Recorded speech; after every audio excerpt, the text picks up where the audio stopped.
Ya, halo pemirsa, apa kabar Anda hari ini? Langsung dari studio IDX Channel Jakarta, saya Prasetyo Wibowo kembali menyapa Anda dalam program Market Review yang akan mengupas isu-isu yang menjadi penggerak ekonomi di tanah air. Live streaming kami seperti biasa bisa Anda saksikan juga di idxchannel.com. Langsung saja kita mulai Market Review selengkapnya.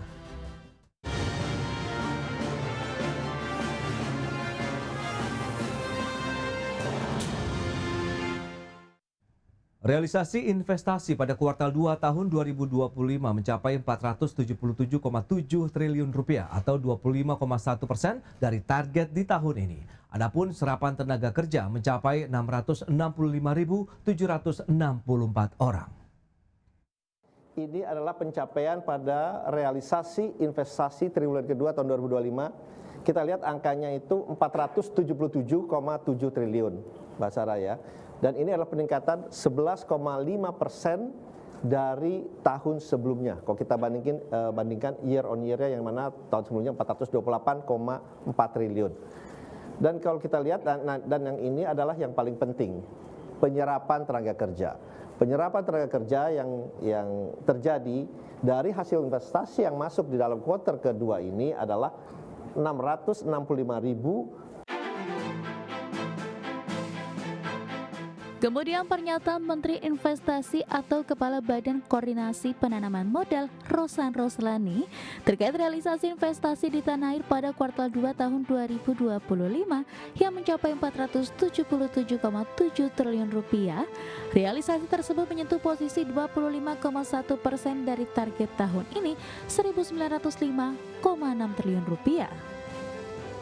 Realisasi investasi di kuartal 2 tercatat lebih tinggi sekitar 2,7% dibandingkan kuartal 1 yaitu 465,2 triliun rupiah. Adapun serapan tenaga mencapai 665.764 orang. Sementara itu total realisasi investasi di sepanjang Januari hingga Juni 2025 telah mencapai 942,9 triliun rupiah atau 49,5% dari target tahun ini. Adapun total serapan tenaga kerja mencapai 1.259.868 orang. Dari Jakarta, tim liputan IDX Channel.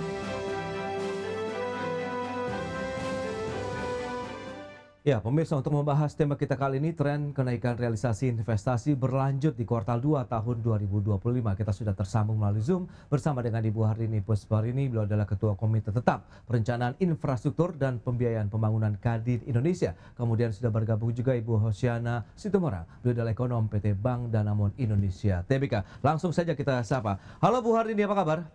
Halo, luar biasa, kabar baik. Salam sehat, bahagia untuk Mas Pras dan Ibu Hosiana. Baik, terima kasih juga atas waktu yang disempatkan. Bu Hosiana, apa kabar? Baik, Mas Pras. Ya, salam baik dan sehat bahagia juga ya. Baik, terima kasih Bu juga untuk Asrani. kehadiran dan kesediaannya hari ini. Kita langsung saja mereview, Bu Hardini, dari kacamata Kadin melihat bagaimana sih perkembangan investasi saat ini, kebijakan-kebijakan yang sudah digelontorkan oleh pemerintah untuk bisa menarik investasi di Indonesia. Kemudian kita lihat kinerjanya di kuartal kedua ini, trennya ini menarik kalau kita cermati, cenderung naik nih. Silakan, Bu. Jadi kalau kita lihat outlook dan tata kelola investasi di Indonesia hingga di pertengahan 2025 ini berdasarkan pantauan saya ya Mas Pras terkait Oke. dengan kebijakan serta tren makro institusional. Ini ada beberapa hal sih yang penting untuk diperhatikan. Oke. Pertama yaitu stabilitas politik dan kebijakan ini menjadi daya tarik karena terpilihnya Presiden Prabowo Subianto ini menciptakan persepsi stabilitas politik jangka pendek yang menjadi signal positif bagi para investor. Dan kedua, fokus pemerintah baru pada pembangunan saat ini melanjutkan infrastruktur lanjutan. Di sini ada IKN, ada food estate, ketahanan pangan, ada energi, dan hilirisasi industri mempertegas nih arahnya investasi pemerintah.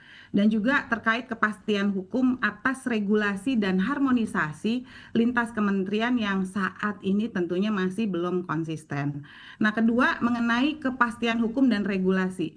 Kalau kita lihat dalam hal ini, investor dari dalam maupun luar negeri ini menghadapi perizinan yang masih mengalami ketidakpastian, khususnya ini mengenai sektor lahan, lingkungan, dan perpajakan. Dan kalau kita lihat tata kelola online dalam negeri, ini masih menghadapi ketidakpastian perizinan, khususnya di sektor lahan, lingkungan, dan perpajakan. Jadi ini masalah OSS, ini terus harus diperbaiki oleh pemerintah. Nah, yang menarik ini kesempatan untuk skema KPBU. Saya Oke, selaku Miss KPBU tentunya menginisiasi untuk banyaknya transaksi di KPBU karena saat ini masih menghadapi tantangan pada aspek pembagian resiko pengadaan lahan dan jaminan pemerintah.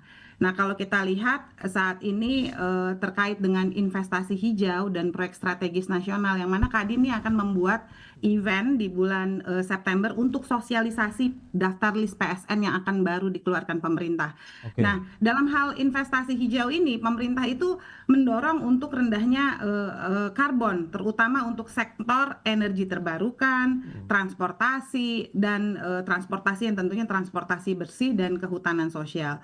Dan tantangan utamanya terhadap pastinya di skema pembiayaan yang saat ini masih belum menarik karena yieldnya rendah, payback kita tuh kalau investasi juga panjang, serta kepastian regulasi tentang insentif dan valuasi karbon yang masih dalam proses. Kalau kita ingat juga nih masalah IKN diharapkan juga bisa menjadi showcase untuk tata kelola investasi hijau, tetapi masih eksekusinya masih dalam tahap awal. Dan kalau kita lihat minat investor ini tinggi, ini dilihat di realisasi moderat, di mana minat investasi dari luar negeri meningkat khususnya dari Asia Timur, baik. Jepang, Korea, China, Timur Tengah, Eropa untuk proyek energi, teknologi, dan infrastruktur. Tapi realisasi investasi ini, Mas Pras, tidak sebanding dengan komitmen karena proses negosiasi itu lama, terutama untuk skema KPBU. Dan masalah pertanahan land capping ini dan resistensi sosial lokal dan Oke. kurangnya sumber daya manusia mendukung level teknis proyek engineering legal dan monitoring. Sedikit Mas Pras, kalau kita lihat outlook-nya dari aspek dan outlook di 2025, stabilitas politik kita positif pasca pemilu masih lancar, ini memberikan kepercayaan awal bagi investor. Terkait dengan reformasi regulasi di investasi, ini masih moderat positif, di Baik. mana OSS dan Undang-Undang Cipta Kerja terus dibenahi. Ini perlu implementasi karena ini masih timpang. Dan yang terakhir dari saya, daya tarik proyek strategis ini merupakan potensi tinggi. Memang dia resikonya tinggi, tapi Baik, untuk baik. KPBU ini bisa memperbaiki struktur resiko dan insentif. Yes, apresiasi diberikan tapi masih ada beberapa PR yang mungkin harus segera dituntaskan begitu ya, untuk bisa meningkatkan investasi di Indonesia. Nah, dari kacamata Bu Hosiana, Anda melihatnya seperti apa? Apakah yang disampaikan tadi oleh pelaku usaha begitu memang seperti itu realitanya di lapangan? Kemudian apakah dengan realisasi investasi ini juga sudah sesuai dengan konsensus ekonom nih, Bu Hosiana? Iya, terima kasih ya Bu Hardini buat penjelasannya yang luar biasa advance ya, maksudnya langsung dari pelaku usaha. Jadi memang tadi juga di-mention ada dari target dan realisasi yang cenderung ada beberapa kendala yang dihadapi dan juga salah satu yang ditawarkan solusinya adalah dengan KPBU. Jadi memang berkaca lagi dari realisasi investasi di kuartal 2 dan total di triwulan di semester 1 ya sepanjang 2025 Januari hingga Juni ini yang sudah mencapai lebih dari 900 triliun.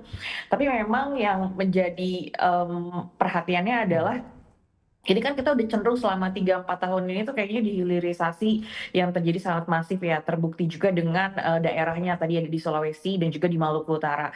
Nah, dengan apa yang tadi dipaparkan oleh Bu Hardini ini juga menariknya menyinggung juga dengan investasi dan juga berbasis sustainable atau juga berbasis green. Ini positif karena gini, kalau udah di midterm ini aja kita udah akumulasi investasinya tuh udah sangat masif ya.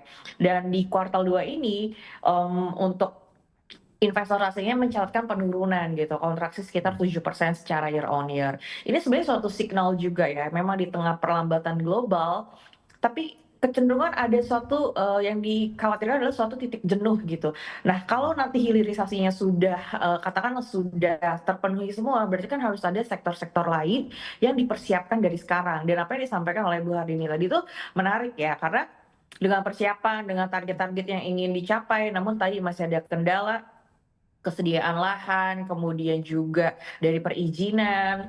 Nah, ini yang memang, perlu sih, karena kecenderungannya hal ini tuh memang sudah berlarut-larut ya dari mulai sebelum diciptakannya juga UU Cipta Kerja.